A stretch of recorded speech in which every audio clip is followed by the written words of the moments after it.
प्रभारी मंत्री श्री रविंद्र जायसवाल जी,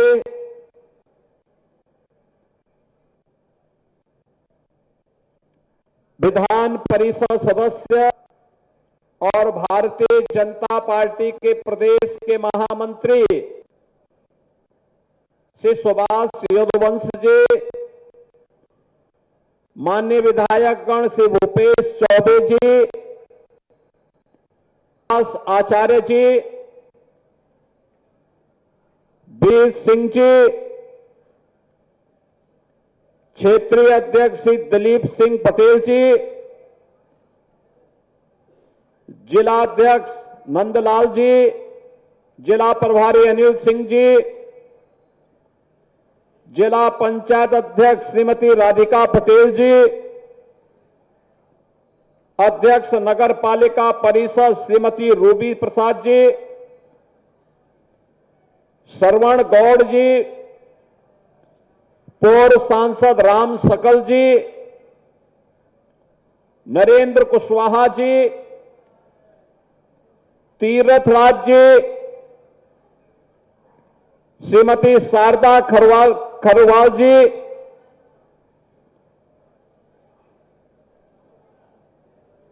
विनोद खरवार जी, जीतलाल खरवार जी, अमरीश चेरो जी, भारी संख्या में उपस्थित जनजातीय गौरव दिवस कार्यक्रम में उपस्थित सोनभद्र के मेरे सभी उपस्थित बहनों और भाइयों, उत्तर प्रदेश की ऊर्जा राजधानी के रूप में जाने जाने वाले, प्राकृतिक सौंदर्य से भरपूर और संसाधनों का खजाना सोनभद्र की इस पावन धरा को मैं कोटि कोटि नमन करते हुए आप सभी का अभिनंदन करता हूं। बहनों और भाइयों, धरती आबा बिरसा मुंडा जी की जन्म जयंती के 150 वर्ष पूर्ण होने के उपलक्ष्य में मैं आप सभी राष्ट्रभक्तों को हृदय से बधाई देता हूं। आप सबके प्रति मंगल में शुभकामनाएं भी व्यक्त करता हूं। ये मेरा सौभाग्य है कि जब मैं आज यहां पर जनजातीय गौरव दिवस के कार्यक्रम में यहां पर उपस्थित हुआ हूं,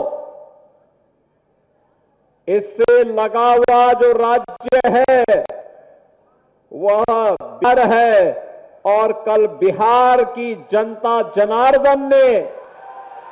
जो फैसला किया है, प्रधानमंत्री मोदी जी के मार्गदर्शन और नेतृत्व में डबल इंजन की एनडीए सरकार विकास, सुरक्षा और सुशासन के लिए कैसे कार्य करती है और कैसे कार्य करना चाहिए, बिहार की जनता जनार्दन की द्वारा लोकतंत्र की प्रक्रिया में भाग लेकर के कल जो जनादेश दिया गया है, इसके लिए मैं बिहार की जनता जनार्दन का भी हृदय से अभिनंदन करता हूं। बहनों और भाइयों, उत्तर प्रदेश और बिहार यह एक साझी संस्कृति के पर्याय हैं। प्रभु राम और माता जानकी का पवित्र संबंध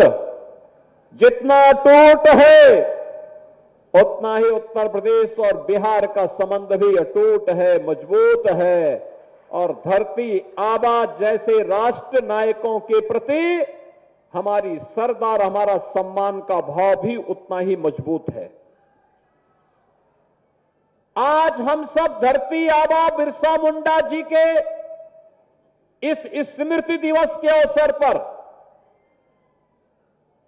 उन लाखों राष्ट्र नायकों को देश की स्वाधीनता के लिए अपना सर्वस्व न्यौछावर करने वाले महापुरुषों को, क्रांतिकारियों को कृतज्ञता पूर्वक नमन करने का एक अवसर प्राप्त हो रहा है। और मेरा सौभाग्य है कि अभी मंच पर मैंने तमाम आजादी की लड़ाई में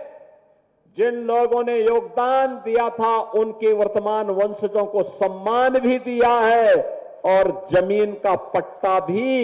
वनाधिकार कानून के अंतर्गत उन्हें उपलब्ध करवाने का काम किया है। मैं धन्यवाद दूंगा जिला प्रशासन को। उन्होंने सोनभद्र के विकास से जुड़े हुए यहां के पर्यटन के केंद्रों को प्रमुखता के साथ हाईलाइट करने के लिए यहां के पर्यटन से जुड़ी हुई एक पुस्तिका का भी विमोचन करवाया है। और मां विंध्यवासिनी विश्वविद्यालय मिर्जापुर की कुलपति के द्वारा धरती आबा बिरसा मुंडा पर लिखी गई पुस्तक का विमोचन का कार्यक्रम भी यहां पर संपन्न हुआ है। इसके साथ ही इस ऊर्जा की राजधानी को आज 532 करोड़ रुपए की परियोजनाओं की सौगात भी प्राप्त हो रही है। इसके लिए भी आप सभी को हृदय से बधाई और मेरी शुभकामनाएं। बहनों और भाइयों, याद करिए आज ही के दिन 1875 में धरती आबा बिरसा मुंडा जी का जन्म हुआ था। आज ही के दिन मात्र 25 वर्ष की उम्र में अंग्रेजों ने उन्हें रांची के जेल में बंद कर दिया था, क्योंकि उन्होंने उस समय जो नारा दिया था वह नारा भी आप सबके लिए, पूरे देशवासियों के लिए एक नई प्रेरणा है। उन्होंने कहा था अबुआ देशुम अबुआ राज, यानी अपना देश तो अपना राज, यानी हमारे देश पर विदेशी हुकूमत का राज नहीं होना चाहिए। यह घोषणा थी धरती आबा बिरसा मुंडा की। और अंग्रेजों ने उन्हें यातना दी। रांची जेल में उनकी दुखद मृत्यु हो गई मात्र 25 वर्ष की उम्र में, लेकिन उनका संघर्ष काम आया। जो मांग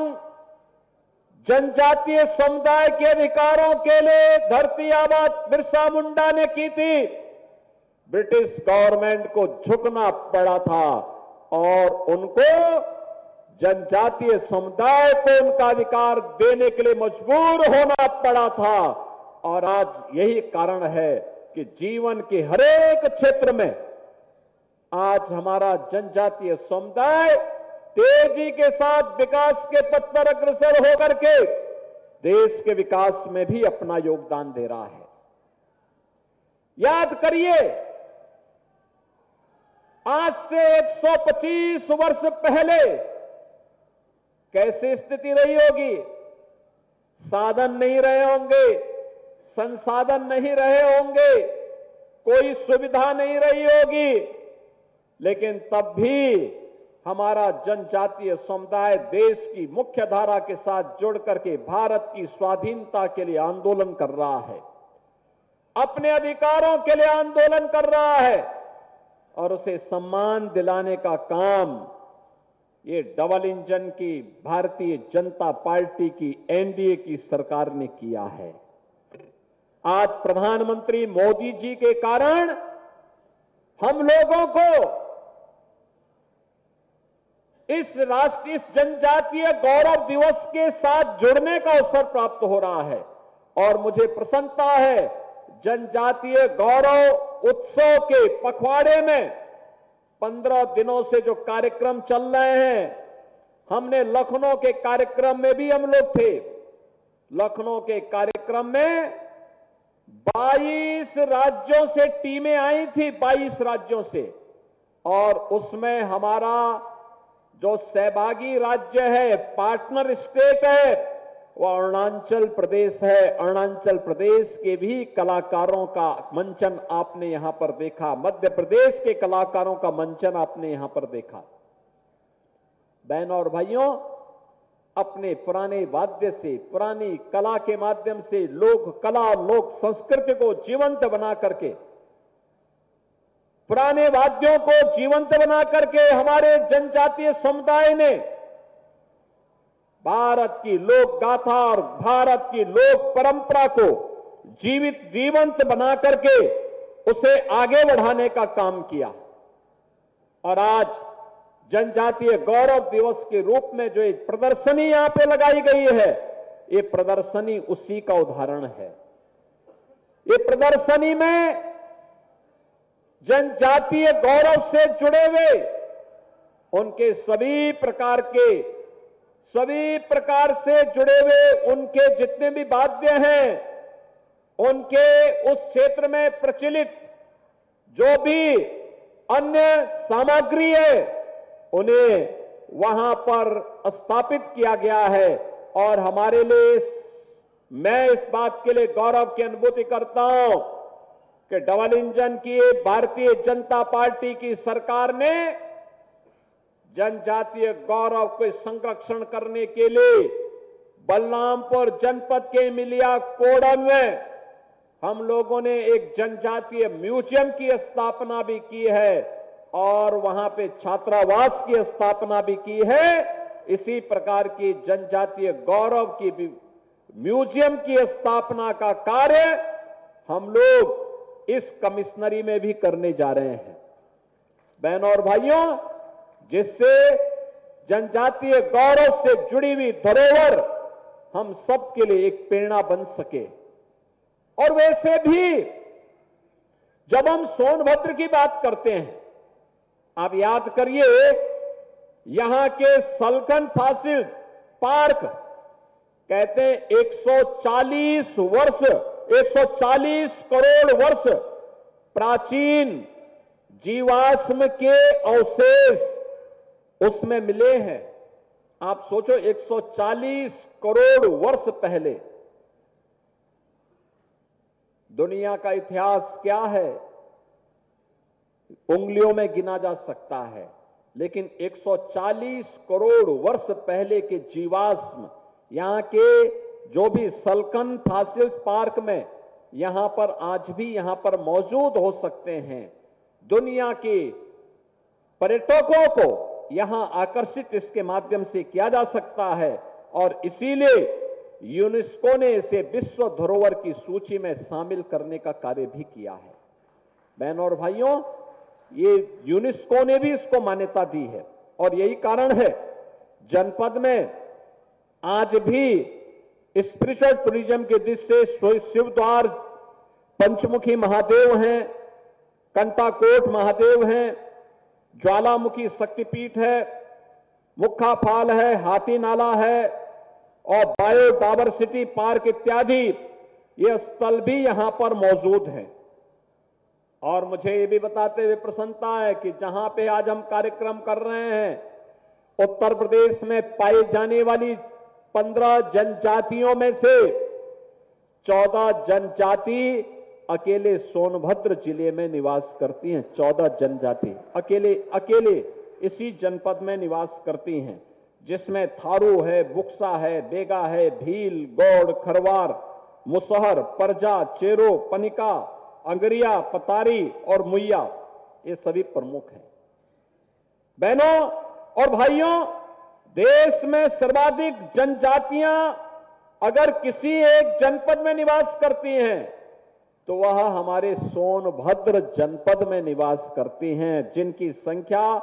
4 लाख से अधिक अकेले सोनभद्र जनपद में है। और इन सभी के साथ इतिहास जुड़ा हुआ है मानवता का, मानव उद्गम का इतिहास इनके साथ जुड़ा हुआ है। इसलिए मैं इस पावन धरा को नमन करता हूं। आप सभी का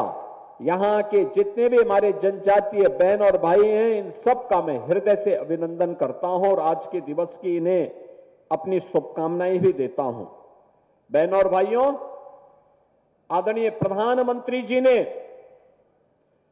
पीएम जनमन योजना के अंतर्गत धरती आबा जनजातीय ग्राम उत्कर्ष अभियान प्रारंभ किया है और इस अभियान के अंतर्गत मुझे बताते हुए प्रसन्नता है कि इस अभियान के अंतर्गत उत्तर प्रदेश के 517 गांवों में जो जनजातीय बाहुल्य गांव हैं, उन गांवों में बुनियादी सुविधाओं के साथ साथ उनके समग्र विकास के लिए डबल इंजन की सरकार कार्य कर रही है। इसके साथ ही उत्तर प्रदेश के अंदर हम लोगों ने जो जनजातीय जनसंख्या के 11 लाख की आबादी उत्तर प्रदेश में निवास करती है, सोनभद्र में, चंदौली, मिर्जापुर, चित्रकूट, बलरामपुर, लखीमपुर खीरी, श्रावस्ती, बहराइच, इन सभी में हम लोगों ने इन कार्यक्रमों को आगे बढ़ाने का काम किया है और मुझे बताते हुए प्रसन्नता है कि इन सभी गांवों को ध्यान में रख करके वनाधिकार कानून में संशोधन करने के उपरांत पिछली सरकारें निर्णय नहीं ले पा रही थी क्योंकि वे जनजातीय समुदाय का शोषण करती थी। हमारी सरकार ने निर्णय लिया कि वनाधिकार कानून में संशोधन के उपरांत उन्हें पट्टा भी मिलना चाहिए। आज भी 1000 से अधिक जनजातीय समुदाय के लोगों को उनके पट्टे उपलब्ध हो रहे हैं और इससे पहले 23,000 से अधिक ऐसे पट्टे स्वीकृत किए जा चुके हैं जिसमें जनजातीय समुदाय को उस भूमि का मालिकाना अधिकार मिल सके और वह किसी भी उत्पीड़न से मुक्त हो सके। बहनों और भाइयों, इसके साथ ही प्रदेश सरकार ने भारत सरकार के साथ मिलकर के एक व्यवस्था बनाई है। उत्तर प्रदेश के अंदर जनजातीय समुदाय के अंतर्गत जितनी भी जनजातियां हैं, उन सभी को सभी प्रकार की योजनाओं से आच्छादित करने का